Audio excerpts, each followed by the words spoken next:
Olá pessoas do YouTube, sejam bem-vindos a mais um vídeo. Eu sou Ariela Maia e no vídeo de hoje venho agradecer a marca de 8.000 inscritos. Meu muito obrigado a todos vocês que se inscreveram no nosso canal, que fazem parte hoje da família Ariela Maia. Sejam sempre muito bem-vindos. Hoje eu quero contar a vocês a história do meu irmão. Não é uma história, digamos assim, bonita, mas com certeza é uma história que vale a pena ser contada, porque serve como exemplo. Então, quero contar a vocês. Se você não viu os outros vídeos dessa série, eu vou deixar o link aqui embaixo na descrição, caso você queira ver, caso você queira saber um pouco mais sobre mim, como eu vivi, sobre a minha vida. O link vai ficar aqui embaixo na descrição. Bom, pessoal, como eu falei no meu vídeo onde eu contei a história dos meus pais, o meu irmão ele foi criado pela minha avó, a minha avó paterna, até os 10 anos. Minha avó paterna era evangélica, aposentada, muito rígida, mas para o meu irmão, materialmente falando, não faltava nada, né? Tipo, ele era uma criança que tinha tudo o que precisava. Porém, quando ele estava com 10 anos, ele veio morar com a gente, né? Isso foi em 1994 e ele chegou em plena a Copa do Mundo, né? E a Copa de 94 foi a primeira vez que ele assistiu TV, né? E ele ficou simplesmente encantado por futebol, tanto que ele dizia que o sonho dele era ser jogador de futebol. Porém, a realidade com os meus pais era bem diferente da realidade que ele vivia com a minha avó, né? Em 95, meu pai ficou desempregado. E um pai de família, desempregado, com 3 filhos pequenos, né? O que ele ia fazer? Arrumar outro emprego? Não, meu pai colocou o meu irmão para ir em busca de dinheiro. Meu irmão todos os dias saía para Goiânia, pegava o ônibus, ia para Goiânia vigiar carro para conseguir dinheiro para casa, né? E isso se prolongou durante 5 anos, porque o meu pai só foi arrumar emprego em 2000. Então, durante 5 anos, o meu irmão é que manteve toda a despesa da casa. Porém, quando meu pai arrumou emprego, as coisas para o meu irmão não mudaram, né? Porque o meu pai não ia dar nada para ele. Meu pai disse que se ele quisesse estudar, ele teria que conseguir os materiais de escola. Então, meu irmão, mesmo com meu pai trabalhando, meu irmão continuou indo para Goiânia em busca de dinheiro para conseguir as coisas que ele queria. Meu irmão gostava de andar bem vestido, né? Foi criado com a minha avó, sempre andava bem vestido, então ele gostava. E ele continuou indo para Goiânia. Porém, uma criança solta em Goiânia faz muita coisa errada, né? E o meu irmão, durante todo esse tempo aí solto numa cidade grande, meu irmão aprendeu a fumar, que para ele não era uma coisa errada, porque o meu pai também fuma, então para ele era normal. Só que, além de fumar, ele também aprendeu a usar drogas. Ele se viciou em cocaína, em maconha, em crack.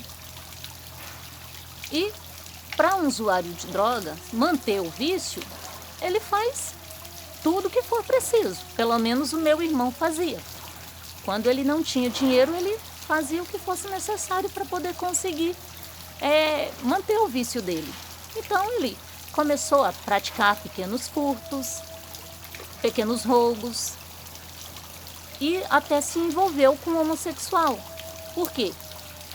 Se um homossexual oferece droga para um usuário em troca de favores, a pessoa faz.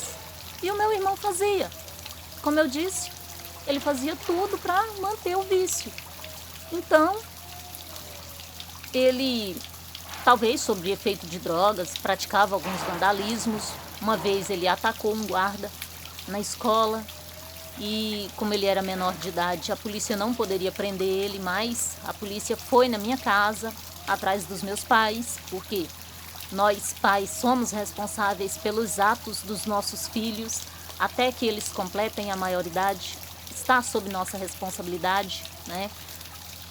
Por diversas vezes o SOS Criança pegou meu irmão em Goiânia e levou para casa, o conselho tutelar foi chamado e para os meus pais darem as explicações por que uma criança estava na rua ao invés de estar na escola. O discurso do meu pai era sempre o mesmo, tipo, eu tô no meu trabalho, eu não posso ver o que as crianças estão fazendo. Ele sempre dizia isso, mas quem me acompanha sabe que quando meu pai não estava trabalhando, ele estava no bar bebendo, né? Porém, nada disso mudou a atitude do meu irmão. Ele continuou nas mesmas atitudes, praticando as mesmas coisas e quando ele fez 18 anos, foi que a casa caiu, né? Ele saiu com mais 2 amigos para praticar um furto em uma chácara, arrombou a porta, roubou alguns objetos eletrônicos, como som, televisão, videocassete naquela época, né? Tinha bastante. E só que eles foram vistos, né, pelos vizinhos que chamaram a polícia e eles foram presos em flagrante. Meu irmão ficou preso por 3 meses e essa pessoa com quem o meu irmão tinha um envolvimento, esse homossexual, ele pagou o advogado para tirar o meu irmão da cadeia. Meu irmão conseguiu a liberdade condicional, porque foi considerado que ele era réu primário, apesar de ter uma longa ficha enquanto era menor de idade, ele foi considerado réu primário. Tinha endereço fixo, então ele recebeu a liberdade condicional. Tinha bom comportamento também. Quando ele saiu da cadeia, parecia que ele ia mudar de vida, né? Ele arrumou um emprego de carteira assinada, ele arrumou uma mulher, a mulher dele tinha uma filha, ainda bebê, né? A quem ele cuidava como se fosse filha dele. Logo em seguida, eles tiveram uma outra filha, porém, o meu irmão continuava com o vício das drogas, continuava talvez o uso de drogas não deixava com que ele e a esposa vivessem bem, porque eles brigavam muito e eles se separavam e passavam uma semana, 15 dias, eles voltavam e a vida toda foi assim, né? E com o passar do tempo, o cunhado do meu irmão trabalhava com vendas de porta em porta e a mulher do meu irmão queria que ele fizesse isso também, porque ela considerava que dava mais dinheiro do que ele trabalhar na fábrica onde ele trabalhava. Então, ele saiu do trabalho e foi trabalhar como vendedor, né? Vendendo de porta em porta. Porém, se o meu irmão visse algo, chegasse numa casa para oferecer o produto dele e ele visse algo fácil, por exemplo, uma calça jeans no varal, um sapato na porta ou até mesmo um chinelo, ele nem chamava, ele levava aquele objeto. Então, ele nunca perdeu esse negócio de ver algo fácil e pegar e tirar proveito. E com o tempo, ele teve uma outra filha, né? Ele começou a sentir, ele começou a ter uma tosse, né? Uma tosse que não parava com nada, sempre tossindo. E essa tosse persistia sempre, independente do que ele tomasse, essa tosse persistia.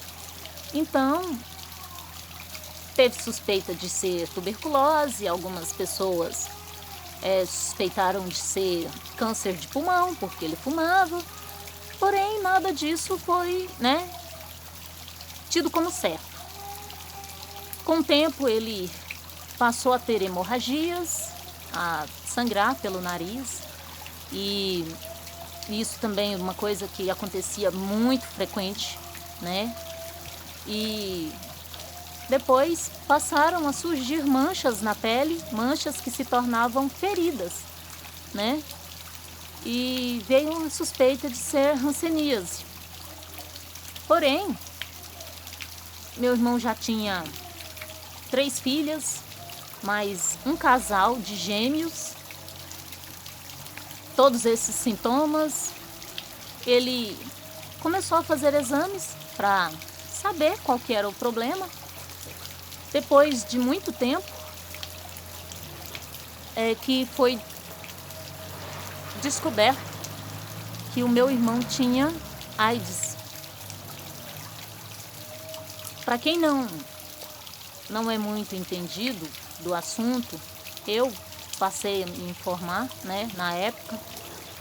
E quando a pessoa, AIDS quer dizer, traduzindo para o português, é uma sigla, traduzida fica SIDA, que significa Síndrome da Imunodeficiência Adquirida.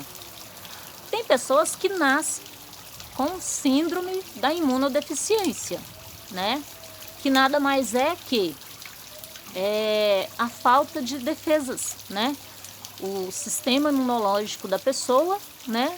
Que é responsável aí por combater as infecções, combater as doenças, né?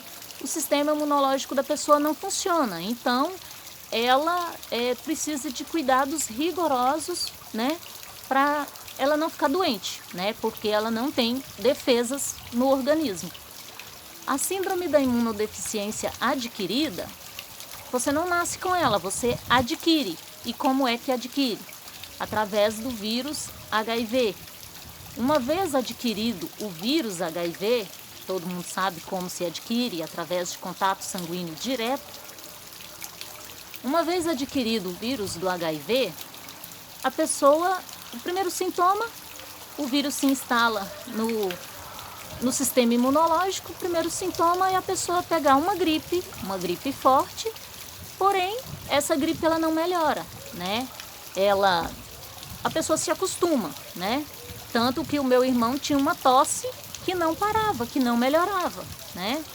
Ele se acostumou com aquela gripe e ficou apenas tossindo, sempre. E a pessoa vive com o vírus pode viver durante 4, 5 anos com o vírus sem que ele se manifeste, né? Quando a pessoa descobre a tempo que tem o vírus, que é soro positivo, ela faz o tratamento com os coquetéis, né, anti-HIV, e o vírus não evolui, né? Ele não se manifesta. Porém, no caso do meu irmão, o vírus se instalou no sistema imunológico, destruiu o sistema imunológico, que é isso que o vírus faz, ele ataca o sistema imunológico e destrói todas as defesas do organismo. Uma vez com o sistema imunológico destruído, a pessoa passa a ter AIDS, síndrome da imunodeficiência adquirida. E a pessoa fica propícia a pegar qualquer tipo de doença, doenças infecciosas, bacterianas, enfim, qualquer tipo de doença a pessoa pode pegar. Por quê? O organismo dela já não tem mais defesas, né? Foi o que aconteceu com o meu irmão, né? A doença já tinha tomado conta do sistema imunológico, né?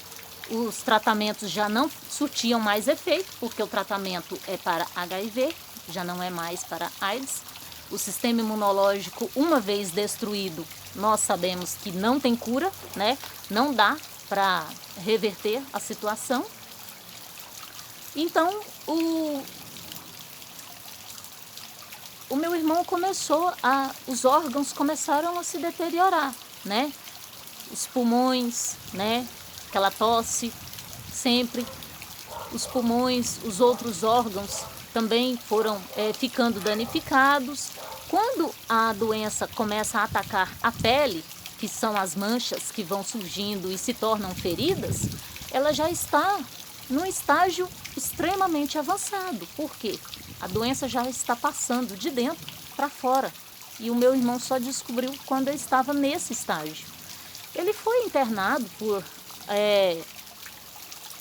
mais de um mês, ele ficou internado no Hospital de Doenças Tropicais, porém não adiantou o tratamento, como já estava muito avançado, não tinha muito o que fazer.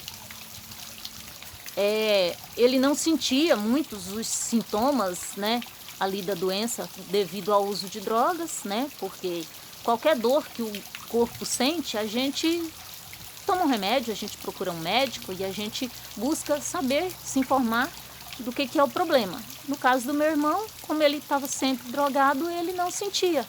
Então, não tinha muito mais o que fazer, né, com a situação dele.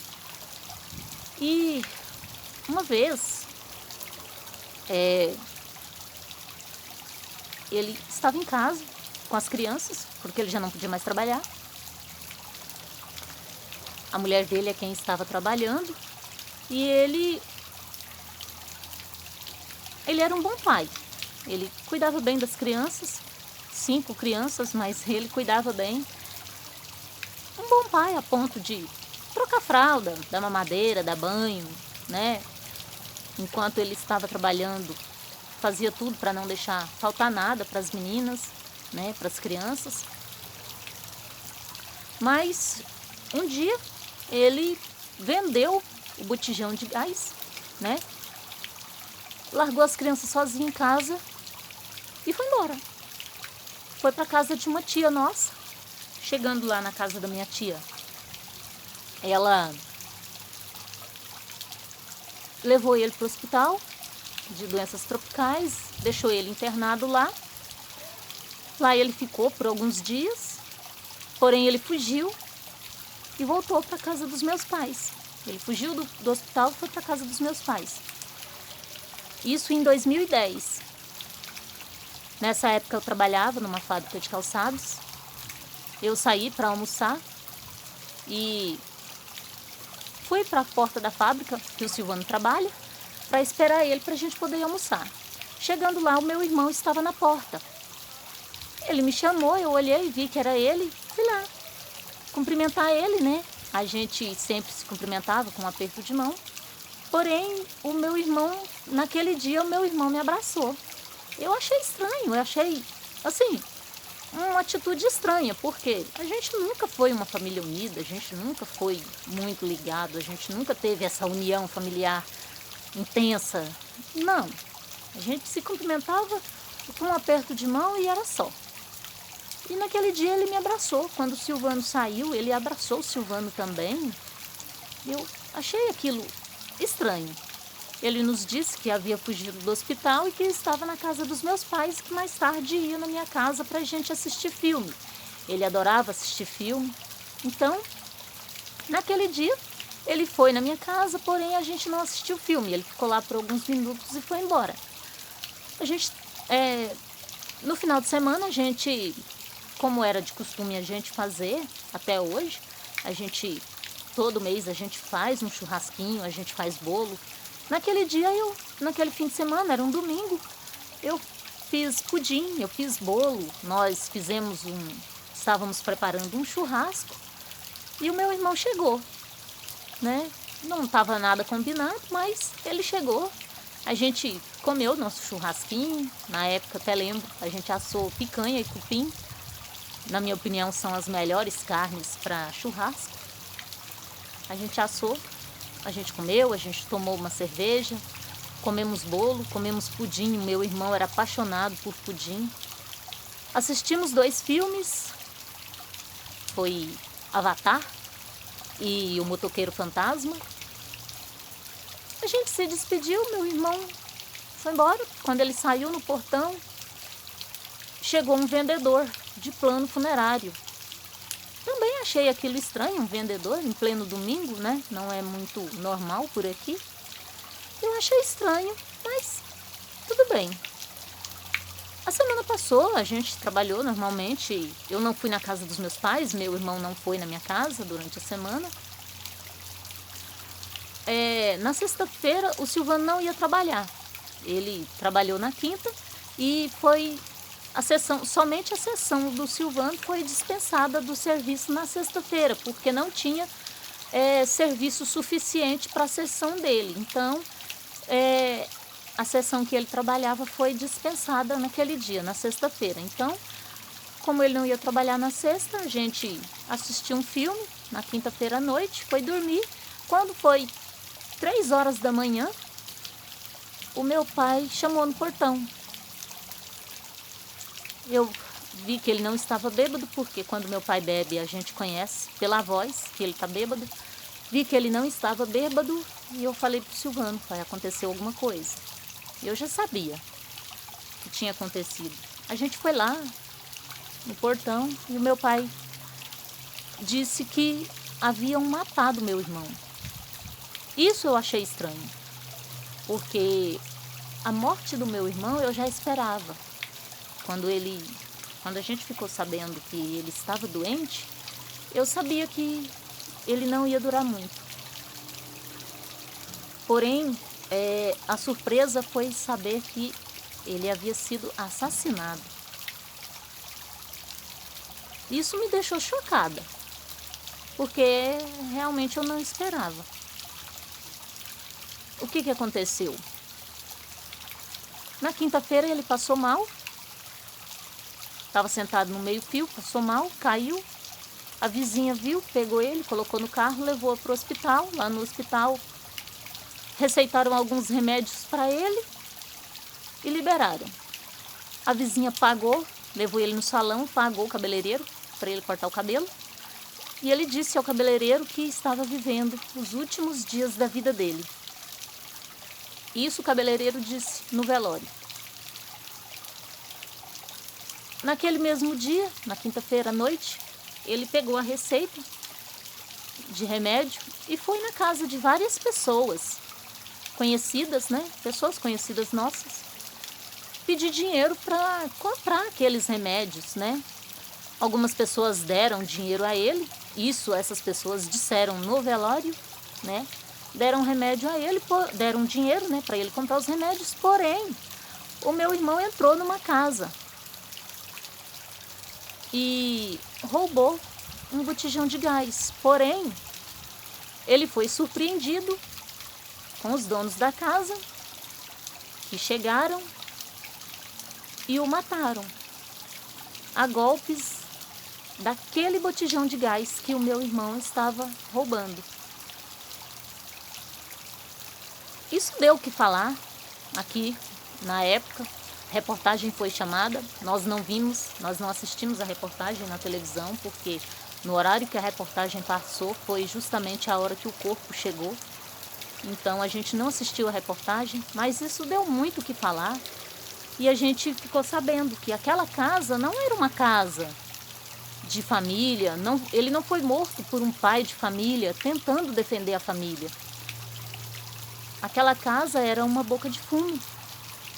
Meu irmão provavelmente entrou lá em busca de drogas e, não encontrando drogas, ele decidiu roubar aquele botijão de gás. Porém, os traficantes que moravam naquela casa o surpreenderam, o atacaram e o mataram. Meu irmão morreu de traumatismo crânioencefálico causados por golpes de um botijão de gás. As próprias pessoas que o atacaram, um deles, eram vários, um deles foi lá na casa dos meus pais e avisou meu pai. Meu pai e minha mãe foram lá no local, a polícia foi no local, reportagem e tudo. Porém, meu pai foi lá 3 horas da manhã e me avisou. Meu pai foi no IML resolver todos os problemas, né, para liberação do corpo, resolver a questão do enterro. Por incrível que pareça, a primeira vez que o meu pai comprou algo para o meu irmão, comprou roupa para o meu irmão, foi a roupa a qual vestiram o corpo dele. E meu pai teve que comprar porque ele não queria voltar aqui para buscar uma muda de roupa. Então ele comprou. A única vez que meu pai comprou roupa pro meu irmão foi para vestir o corpo dele já sem vida. Meu pai fez todos os procedimentos lá no IML, resolveu tudo com a funerária, mas ele não foi para casa. Meu pai foi pro bar, beber com os amigos. O corpo demorou para chegar. Meu irmão morreu meia-noite, na sexta-feira, meia-noite, né? Na madrugada de quinta para sexta. O corpo foi chegar para o velório, já era 19 horas da sexta-feira.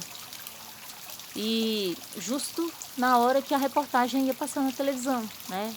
O jornal começava às 19 horas e aí a gente não viu, porque o corpo chegou.